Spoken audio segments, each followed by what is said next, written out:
धाराशिवमध्ये अवकाळी पावसामुळे मोठं नुकसान झालं। राणा जगजितसिंह पाटील यांनी नुकसानीची पाहणी केली। शेतकऱ्यांच्या फळबागांचं मोठं नुकसान झालं। तातडीने पंचनामे करण्याचे राणा जगजितसिंह पाटील यांनी सूचना दिलेल्या आहेत।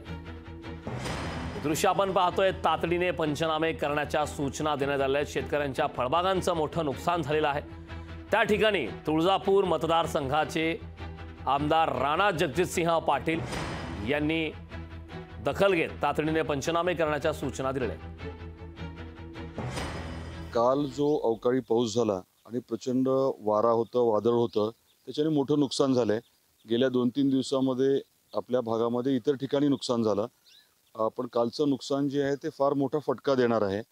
आता आपण जवळा गावामध्ये आहोत।